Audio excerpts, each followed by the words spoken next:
overall by the Cleveland Browns. Now listen, you know it's bad. Before I even go any further, you know it's bad when the President of the United States weighs in on the draft. Look at what he had to say. Quote, "What is wrong with NFL owners? Are they stupid? Shedeur Sanders was a great college football player and was even greater in the National Football League. He's also a very good coach, streetwise and smart. Therefore, Shedeur, his quarterback son, has phenomenal genes and is all set for greatness. He should be picked immediately by a team that wants to win. Good luck, Shedeur, and say hello to your wonderful father." So we know how the President of the United States feels about primetime Shedeur Sanders. And Caroline Leavitt, White House press secretary, she said that the president said something and suddenly he was picked. She did add a few rounds later, like that's not a big deal. Clearly she's not bad. Football is not her expertise because it's a few rounds later. That's the whole point of why this is a big story. He should have been picked in the first round. He didn't go until the 5th round. Nevertheless, that's really not an issue right now worth discussing compared to what we've got to get into. Because I already broke down my feelings on that on Saturday. But do y'all remember what happened to Shedeur on Friday, the second day of the draft? Sanders received a phone call from someone pretending to be Saints general manager Mickey Loomis. For those of you who didn't see it, please check it out. Hello? Hey, is this Shedeur? You got that call? Yeah, what's going on? Hey, this is Mickey Loomis here, the GM of the New Orleans Saints. Say it one more time for me. This is Mickey Loomis here, GM of the Saints. How you doing? Good, how are you, man? Good, been waiting on you. Go! Yeah, we have. It's been a long wait, man. No, for sure. We're going to take you with our next pick right here, man. Yeah. Yes, sir, let's be legendary. Hey, but you're going to have to wait a little bit longer, man. Okay. Sorry about that. Ready to go! What does that mean? What? What'd he say? I don't know. Are you gonna ask us what it means and you was on the phone? You heard that? You said you're not. So it turns out the phone call was a prank from Jax Ulbrich, who actually taped the incident. Jax is the son of Atlanta Falcons defensive coordinator Jeff Ulbrich. The Falcons said that 21-year-old Jax wrote down Shedeur's number from his father's open iPad while visiting his parents' home. He apologized on Sunday, issuing this statement, reading in part, quote, "On Friday night, I made a tremendous mistake. Shedeur, what I did was completely inexcusable, embarrassing, and shameful. I'm so sorry I took away from your moment. It was selfish and childish. I could never imagine getting ready to celebrate one of the greatest moments of your life, and I made a terrible mistake and messed with that moment. Thank you for accepting my call early today. I hope you can find it in your heart to forgive me," end quote.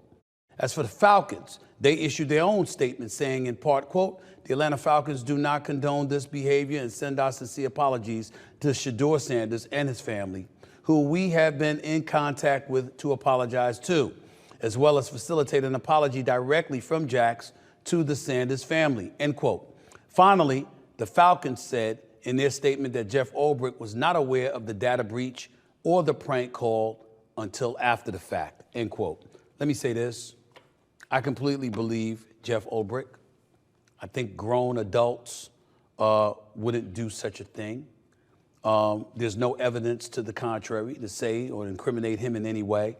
And I can't imagine how appalled he was. The first thought that came to my mind is, did Jax Ulbrich get his ass whipped? Because that's exactly what he deserved. He deserved an ass whipping. He deserved his father strolling up to whatever school he's in and whipping his ass in front of the students. Now, obviously, he's 21 years of age, so he's a young man. Maybe knocking him upside the head, that would have been better. We can say that Shedeur Sanders will forgive, and it's always good to forgive because when you don't forgive, you're wearing that on your sleeves. And you're taking up and you're giving that space in your life and in your soul. And why would anybody need to do that? But does Jax Ulbrich deserve it so easily? No, he does not. He should be embarrassed. He should be ashamed. Now, when I was on my day job on First Take on ESPN earlier today, I said that I wasn't going to show, like a photo of him. But I didn't know this social media post was out and everybody had already seen it because I hadn't seen it. I heard about it, but I didn't see it. So considering the fact that this idiot taped it anyway, with himself on camera, hell, what you want me to do? Because what we saw was Shedeur Sanders' reaction. And look at what he said. You looking forward to coming? Well, unfortunately, you're going to have to wait a little bit longer. So he called just to make him feel like garbage. And I'm supposed to believe that you're sorry? No, you're sorry because you know that you almost cost your father his job and his career. You're 21 years of age and you would do something like that. You're 21 years of age and you would be that cruel, that classless, that insensitive. That's bad enough. But clearly you gave absolutely positively no thought to your father because you were on camera. It wasn't like it was just a phone call and they got to find a phone call. They could actually see your dumb ass. You actually did that and put your father and his name on Front Street. You almost got him fired. Luckily, he's been associated with the NFL long enough as a player and a coach for people to know his character and his integrity that he wouldn't do something like that. So it was believed, and that way he's able to move forward.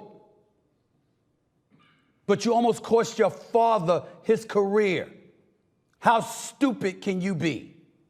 Outside of classless, in other words that I don't feel like calling you right now.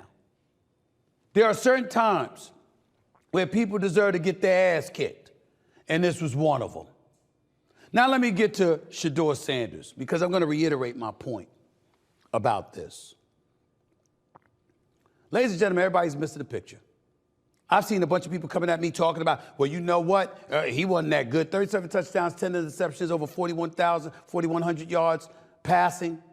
You want to act like the brother couldn't ball? Okay, fine.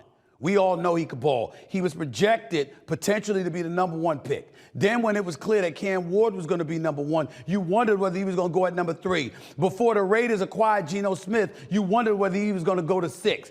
Then the New Orleans Saints definitely was interested at 9 because Derek Carr hurt his shoulder. Pittsburgh Steelers with Mason Rudolph and Skylar Thompson in their quarterback room clearly were interested in him. The Rams, looking for a successor to Matthew Stafford, was interested in him. So you can say what you want, but a worst case scenario has Shedeur Sanders possibly dropping out of the first round, a la Jalen Hurts, or being the last pick of the first round, a la Lamar Jackson. The Giants, when they moved up in the draft to acquire a quarterback, they picked Jackson Dart out of Ole Miss. Don't know why. The Browns picked Dylan Gabriel, who was a Heisman Trophy finalist, by the way, and can ball, but at 5'11", considering his arm strength and everything else, he wasn't considered in the same class as Shedeur Sanders. Some dude named Tyler Sook got picked ahead of Shedeur Sanders. Y'all don't have a problem with that?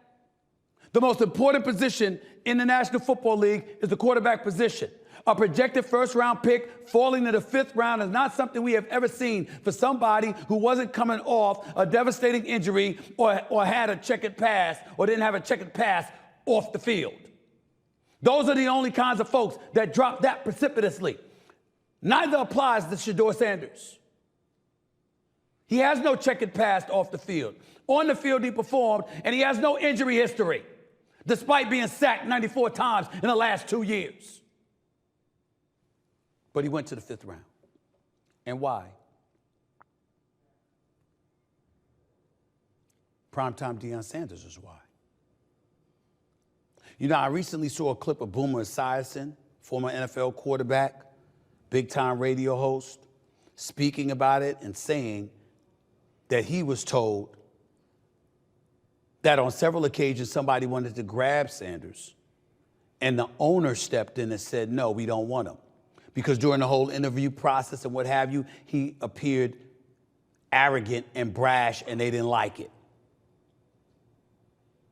Okay, Shedeur Sanders has openly admitted, maybe as he reflects on it, there are some things he could have done differently. Then you have the situation involving his father, the great primetime Deion Sanders, the greatest cornerback in NFL history, one of the greatest athletes this world has ever seen, a 2-time Super Bowl champion, an All-American, one of the greatest athletes we've ever seen in the history of man, who can be brash and who can be bold, and was basically talking about how there were some teams that he didn't want his son to go to, and if he didn't want his son there, his son wasn't going to be there. So it is not beyond the realm of comprehension that they stepped in as owners and said, bump this. That's what they did with Colin Kaepernick. Even though this is totally two different situations, that's what they did with them. My whole point is, what a damn shame. Because yes, Deion Sanders wasn't perfect or flawless in the things that he said leading up to the NFL draft, and neither was Shedeur Sanders. But why are we acting like Deion Sanders is some pariah that owners can't like and appreciate? They certainly like him. They love him when they see him. They love talking to him. They love listening to him talk about the NFL. He worked at CBS, worked at the NFL Network, could have worked in this industry for years to come, but wanted to be a coach. No checkered past. No negativity, brash, arrogant, sure, but backed it up. And it ended up being something that was beneficial to the league. Still has a great relationship with the league office. Deion Sanders has given far more to football than he has ever taken from the sport on the pro or collegiate level. And for them to use his son to make an example, that wasn't about football. That's about human beings upstairs in high executive places and beyond who wanted to remind Deion Sanders who the hell he is compared to them. And that he's not flexing towards them in any way that's significant. He's not on their level. They wanted to humble him. There's not a black man that's achieved anything that hasn't seen or heard about that happening before. But in this particular instance, it's beyond egregious. Shedeur Sanders is not a fifth-round talent, nor a fourth round, nor a third round. It's not who he is. He's much more than that. But they were determined to make him feel that way. And now he's a member of the Browns. Joe Flacco, Dylan Gabriel, Kenny Pickett, Shedeur Sanders, and we all know Deshaun Watson's not going to be there, after his injury. He's not going to be there next year. So you got those four quarterbacks. Do you know that Shedeur Sanders could possibly win the starting job? But you take him in the fifth round.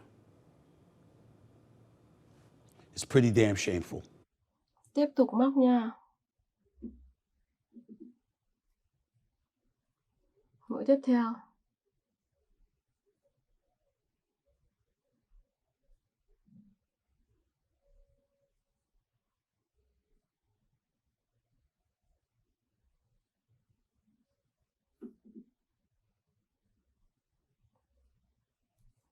Rồi móc tiếp.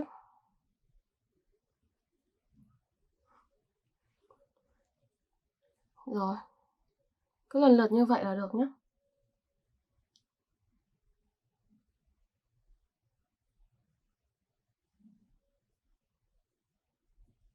Mũi tiếp theo.